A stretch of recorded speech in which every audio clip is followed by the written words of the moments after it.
The Lanolin Project, presented by Murphy McGee.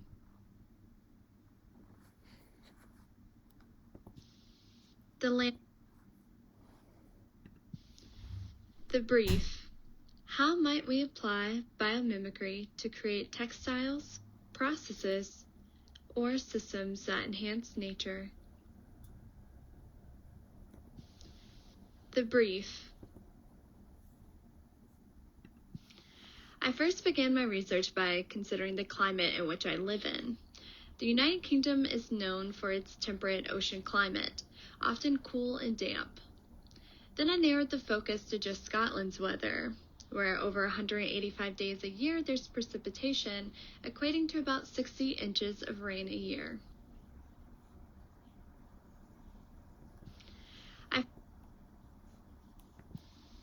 With so much precipitation, and life not slowing down, waterproof garments and accessories help Scotland's population move through their day while remaining dry.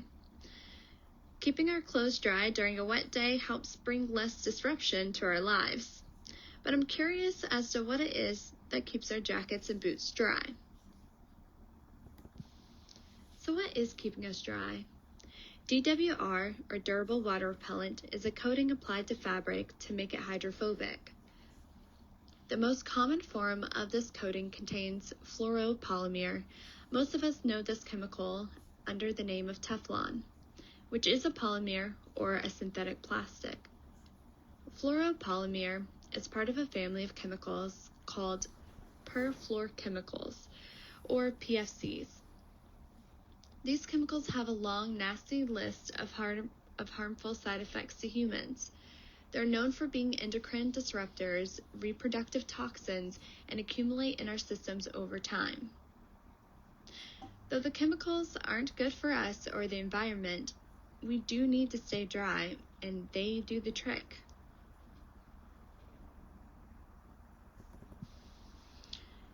Now enters my proposal, which is to find a natural solution for waterproofing that will connect interested persons to nature that can also be locally sourced. This would be a solution that would go against the grain of what currently happens using DWRs.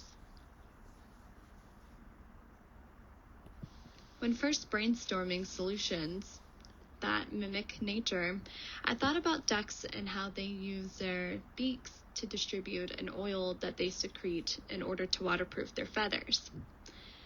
And then I thought more about Scotland and its landscape and the animals that are raised here. And then I remembered lanolin. A few years ago, I began knitting and spinning my own yarn from sheep's wool. This is where I first learned about what lanolin is.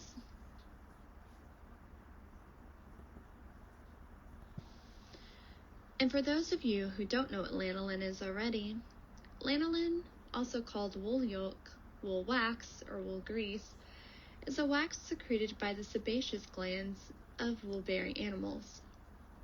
In nature, lanolin's role is to protect the skin from climate, environment, and plays a huge role in hygiene. Often used in cosmetics, this natural waxy substance is also known for being water repellent and has been used for keeping equipment from rusting and wearing in leather by mitts. Now that we know what lanolin is, let's talk about why lanolin.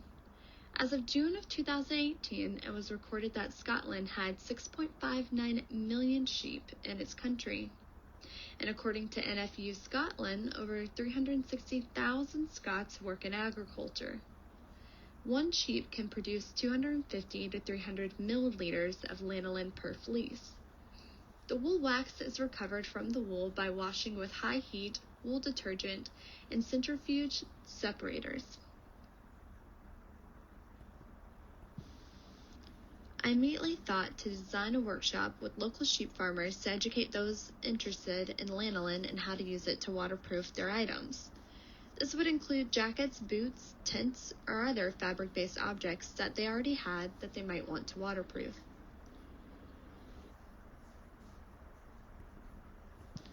This solution would help connect Scots to a natural way to keep their clothes dry while also delving into Scottish heritage, an old new way of doing things. This led to me looking through online platforms such as Skillshare to draw inspiration from. I wanted to consider building and designing an online learning platform that would specifically link farmers and heritage crafters to interested persons.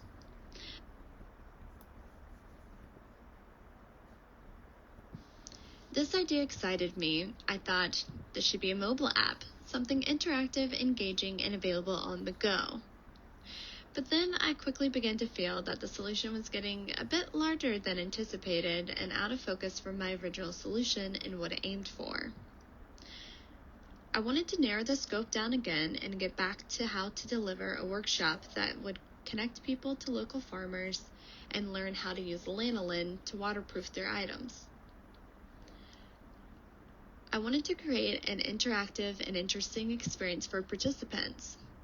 How could this be delivered to one's doorstep, even? How could a workshop be brought to you?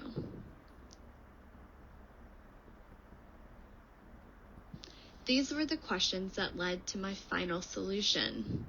A workshop in a box by the Lanolin Project.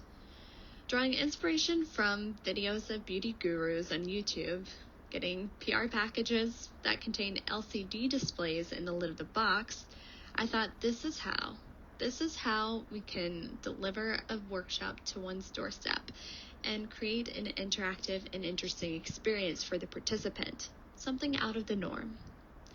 So you would order the workshop and your materials get delivered to your door.